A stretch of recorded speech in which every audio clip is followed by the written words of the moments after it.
to my first chemotherapy session. Today is a bright, sunshiny day, but very cold, below freezing temperatures. And they told me to dress very comfortably. And so I am uber bundled up and super comfortable. And I am so ready to kick cancer in the butt. I feel prepared. I am covered in prayers. I got so many texts and encouraging messages this morning. And I feel good. I'm not too nervous. And I'm ready. I got a lot of wonderful practical gifts that I've been able to bring today to use during chemotherapy, and I'm a little unsure of what exactly to expect, but I suppose I'm going to find out very soon. Also, I just, I'm getting used to my new bald look, and people have been so sweet and complimenting me, saying that it looks good and that I look pretty and that I can pull this off, and I don't know if they're saying this to just make me feel good, but I believe that there's a little bit of truth behind it at least, and so that's been helpful for me to just embrace the new look. I'm excited to kind of experiment with different styles and hats and scarves and turbans and just rock it and make it work for me. Then I'm going to spray it with some cold spray. And this will kind of numb it somewhat. And when I say big breath, that means we're going to do it, okay? Okay, big breath. Done. Not bad at all. During chemo, you can do whatevs. You can eat, you can work in the computer, you can watch a movie, read. And my friend Dana just brought me a delicious salad, and I'm enjoying that. And actually, this is pretty relaxing. I get some alone time with my husband and just kind of laying comfortably here. Very warm. Not bad at all. Hey guys, I'm in the middle of my chemo, just receiving a medication through my port over here. And that Bo is over here just editing the video from my head shaving party. He's working on that, so soon we'll be posting that. But I just, I made a challenge, the Love Others Big Challenge. Every day that I have something big going on in me, and today is my first day of chemo, so it's a big day. And my challenge is to love others big. And I'm sitting here in a room with 5 old men. And so I kind of feel like I don't belong. But I figured, why would I not respond to my own challenge and love them big? And so I just had the sweetest visit with a man named Ronnie, and I'm going to show him to you in a little bit. Ronnie has had cancer for a while and has had chemo for a while. His chemo, it's a different type of chemo that you apparently don't lose your hair because he has a full set of beard.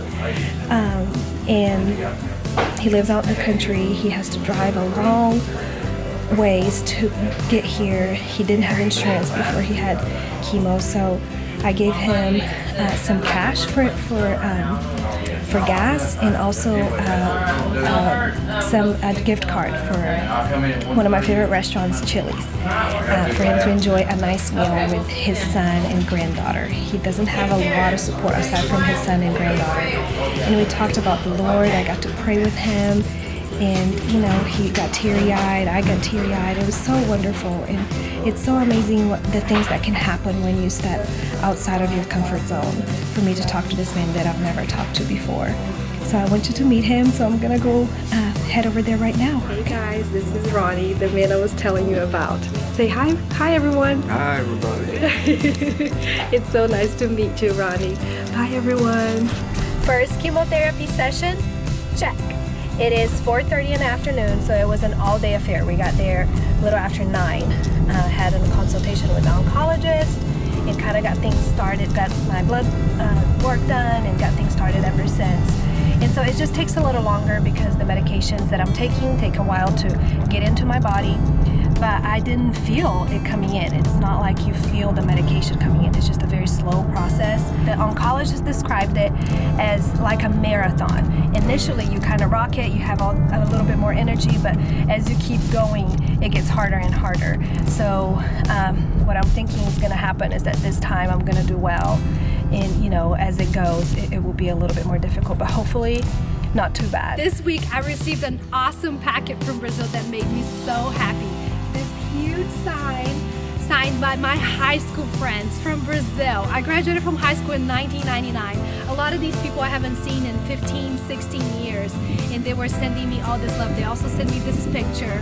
In the picture frame of the picture, it said #amizade, which means friendship. Muito obrigada a todos os meus amigos do Bom Jesus da Aldeia e do Bom Jesus por todo o carinho que vocês têm me mandado, por todo o amor, todo o apoio, pelas orações. Eu fiquei muito tocada e emocionada e eu amo vocês, vocês moram no meu coração. Bye, You want to talk to them? Today is a sunshiny day and I wanted to shoot it out here in our backyard. And it's my first day after chemo and I feel good. I had requested this day off of work ahead of time just because I didn't know what to expect. So I was able to sleep late, but because I felt well, I went grocery shopping and ran a few errands, and for the most part I've been at home just taking it easy.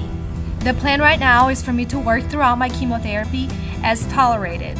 I love my job, I'm a very hard worker, and one example of that is my water broke with Knox Sunday night and I worked Monday morning by choice all morning and had him Monday night. Just because I love working, I love being in my routine. Yeah, and so I'm just gonna see how it goes and take it one day at a time. It'll be healthy and good for me to stay in my semi-normal routine with my job. However, I'm not gonna hesitate to take days off and to leave early if I need to. I'm just gonna listen to my body because I don't want to exhaust myself.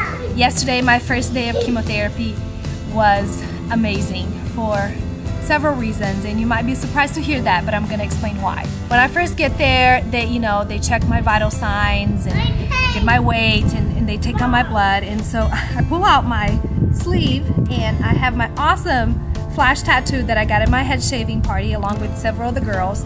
And the nurses were like, "Oh my gosh, this is so cool. Tell me about this tattoo." So I told them the story behind the tattoo and that I had the party. And they were kind of freaking out. It was really cute. They were like, "I can't believe that. Tell me all about it." So they wanted to like my page right then. And I had known these women for like 10 minutes. And by the end, they were hugging me and kissing me, telling me that they love me. It was so sweet. These girls are so fun. They drew my blood and they were so excited about my flash tattoos and they were asking me all about it. And they have been so encouraging, loving me this morning and hugging me and saying, "You can do this." So thank you, girls. We love you. That's making cancer. Yes, it is. And I got to thinking later on, they probably don't see a lot of people that have a good outlook despite of their tough circumstance. And that's why they were surprised to see me. They said that they had never seen somebody that had a party, and they were talking about my good attitude. And I got to thinking about that. The people that I'm going to be surrounded by in this world of cancer are a lot of people that are hurting and that are in despair. And I have an opportunity to hopefully be an encouragement to them.